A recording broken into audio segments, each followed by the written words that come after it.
And welcome to TYT Interviews. I'm Wes Clark Jr., and tonight we're going to talk to Jon Biggerstaff, who's running for state senate in Colorado. Jon, are you with us? Hey Wes, how you doing? Hey, Jon, how are you? I'm doing great. Thanks so much for having me.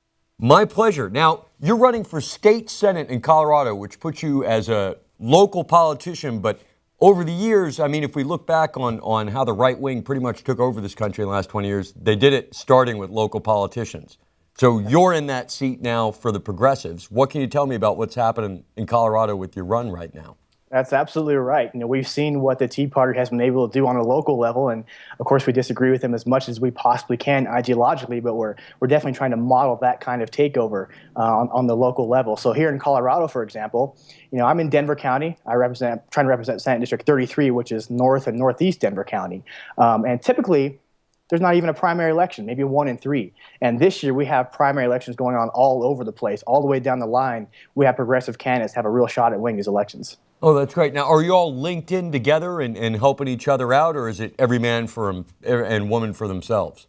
We're very much linked together. We started a group a while back called Colorado Political Revolution. It was born largely from Bernie Sanders volunteers. So we definitely do what we can to help each other out as much as possible. Oh, that's right. Now, listen, you're fairly young, and you're recently, well, not too recently, I guess, for me because I'm older, but you moved out to Colorado in 2008, 2009? That's right. That's right. I've been here 10 years now. And what did you see from the time you moved to the state that got you to say, you know what, I belong in state government here? That's a good question. And what I see on the state level is the exact same thing you see nationally. It's a smaller scale, of course, but we have just as many corporate interests that are doing their best to buy elections on the local level as we do on the national level. And I would argue that they're even more effective. They can do it with less money. So I saw it as my way to do my part to fight money in politics. And as a progressive candidate, you're not someone who's just talking about money. You actually understand money. So, Yeah. could you tell me a little bit about your background and what you did before you decided to run? Absolutely. I worked at a credit union. So I worked in finance for 10 years. I started right out of high school. For the last 7 years, I worked for a local credit union. So for those that aren't aware, credit unions are not-for-profit, essentially financial co-ops. So when you join a credit union, you become a member and you become an owner with voting rights. So you can even run for the board if you want to.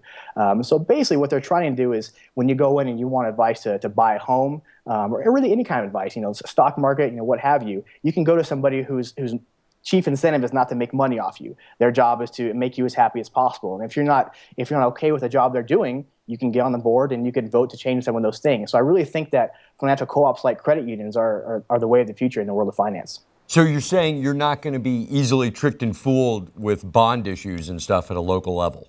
Absolutely not. And we are running a PAC-free, no special interest group campaign, and so we've had to get very creative in terms of how we pay for things. And my financial background, I think, has certainly helped. Now, this is actually your second run for office. Is that correct? That's right. I was an independent. Actually, I've been a Democrat for less than a year now. I know a lot of other people who've been running this year who actually have some of that same that same background. Absolutely. A lot of our supporters had just joined the Democratic Party, and a lot of it was due to Bernie Sanders. I live in a caucus state, and you had to be registered by January 4th, I think it was, to be able to participate in the Democratic caucus. And so we've grown our numbers by quite a bit, the Democratic Party here has. And I'm just one of those people that's doing my best to change the Democratic Party into something that really represents the people that need us the most. I absolutely love hearing that because, a lot of times, especially after all the drama we've had towards the end of this campaign season, a lot of people want to throw up their hands and say, I can't do anything about it. But it's a lot easier to take over the Democratic Party than it is to take over the government of the United States. That's absolutely right. And when I hear that a lot, and I understand the frustration as someone running a no special interest group campaign. I totally get how rigged the system is. But look how far we've come just in the last 6 months to a year. When I look here in the local Democratic Party, the positions we've been able to take and the influence we've been able to have in a short amount of time. Who knows where we're going to be in 6 months to a year to 2 years from now. But we're in it for the long term, and the short-term impacts we've had already, have been cause for, I think, optimization. Oh, no, I totally agree. I mean, look, it's one of these things of, I've got a little bit of experience in Democratic politics, but what I saw is generally, unless it's a general election year, you can take over a Democratic organization because there's only like 20 or 30 people showing up to the meeting. They're all over 65 or 70. Exactly. And all you need to do is just show up.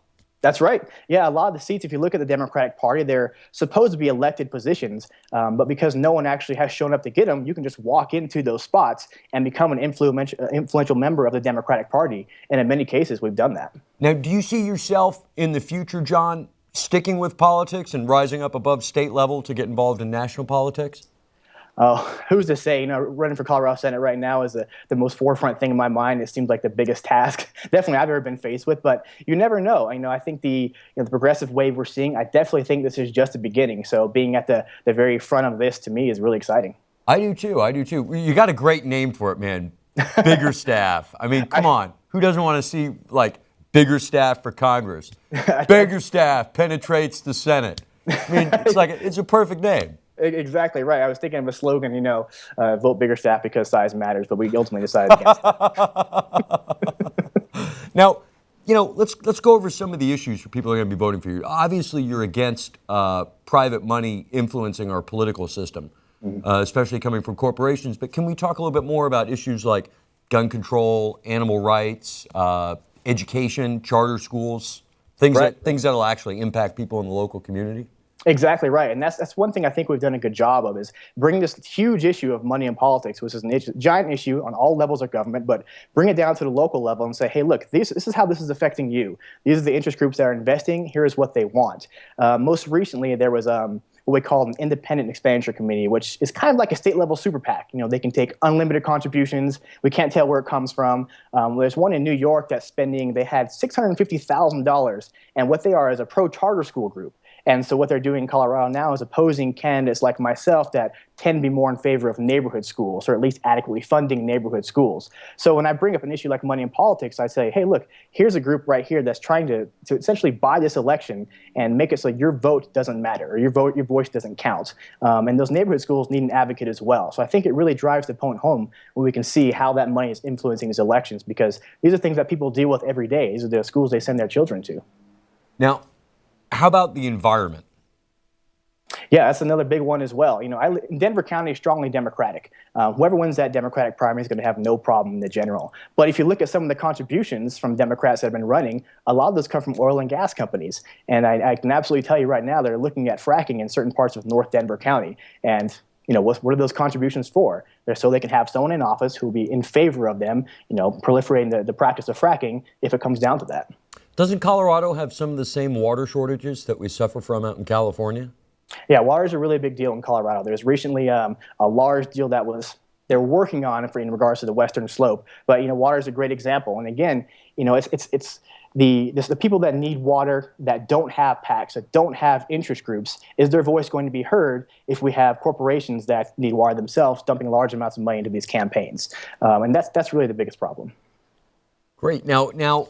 To go a little further, what are you going to do right when you get into office? And I'm going to assume you're going to win this primary. Oh, absolutely. So what's going to happen? What's week one? What's your agenda going to be when you start out? Sure. Well, the first thing I have in mind is the public financing of elections. So laws like we see in Arizona, for example, a method for you to get into office without having to take either a bunch of corporate bribes in the form of campaign contributions or being independently wealthy. Right now, I'm in a unique position to be able to do that myself because I'm a young guy. I'm not married. I don't have kids. But you shouldn't have to put your entire life on hold. You should be able to qualify for some sort of public financing of elections like we have in Arizona. So that would be my very first bill. And who knows what the balance of power is going to look like when I'm elected. But I do think it's a bipartisan issue. I think we can find some support for it. I do, too. I think members of both sides of the aisle actually are starting to figure out that that corporate money in politics is a bad thing. Absolutely. Now, going on and looking at Colorado, the part of Colorado I'm from is the really conservative part of Colorado. Okay. I grew up in Colorado Springs most of my life, so that's, Denver was like this big cosmopolitan, sophisticated city. I can see that, yeah. But, now who are your opponents that you're running against in this race? Sure. My opponent is a very, very well-known Democrat that has every possible connection and endorsement that you can imagine. I feel regards to her the same way I feel about Hillary Clinton. These are people that have gotten very adept at working a system that's predicated on money. And on some level, I can respect that. But what we need most of all at all levels of government are candidates that realize that the entire system needs to change. We don't need people that are good at working the system. We need candidates that are committed to actually changing the system. And so my opponent is definitely one of those people that has been fantastic at working the system. She's worked her way up.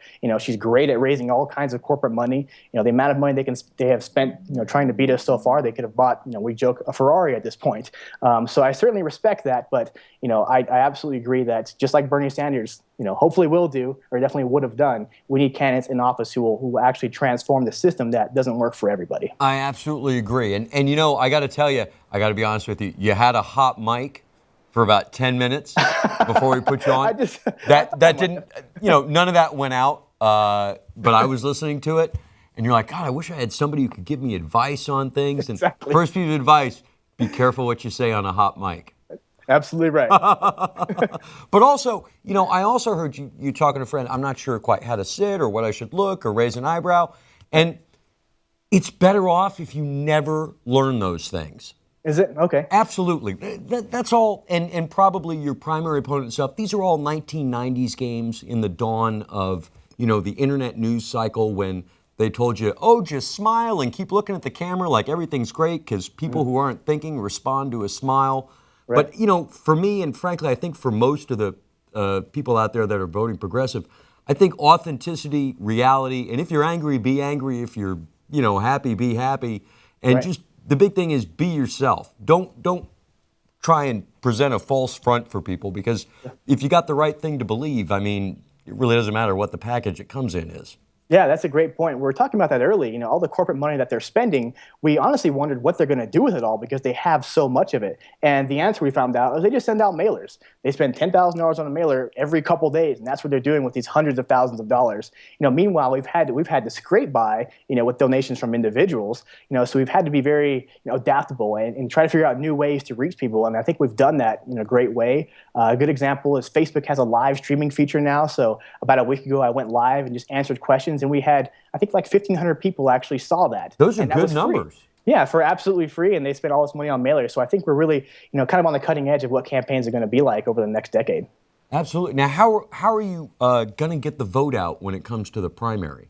Mm-hmm. And that's really what we're working on now. So ballots actually went out about a week ago. So people are in the process of mailing their ballots back, dropping it off. And so we have a list of people who have voted and people who haven't, and we target them in every possible way, whether it's making phone calls. And we do a lot of door knocking. I'm in the middle of a quest that I had to knock 5,280 doors in 60 days. So we do a lot of old school ways of campaigning as well. We also try to reach people on Facebook. I'll add somebody on Facebook and send them a message. Hey, did you vote yet?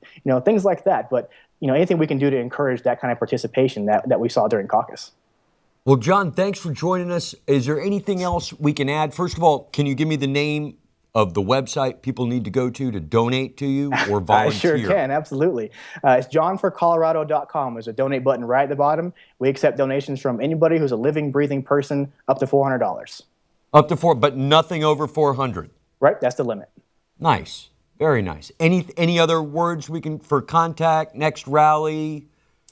If you're in Denver, we have a fundraiser coming up on Friday. Go to the website, shoot me an email there if you want to come. You can find us on Facebook. It's Jon for Senate on Facebook. We're on Facebook every single day, every hour of the day, so we're easily reachable. But ultimately, the main point I want to make here is that the political revolution's happening, and it's just starting all around the country on races everywhere. So if you want to get involved, there's places for you to get involved. Even if you want to stay home and just be on your Facebook, you want to make phone calls, knock on doors, there's candidates out there, and we could all use your help. And it's a really exciting time.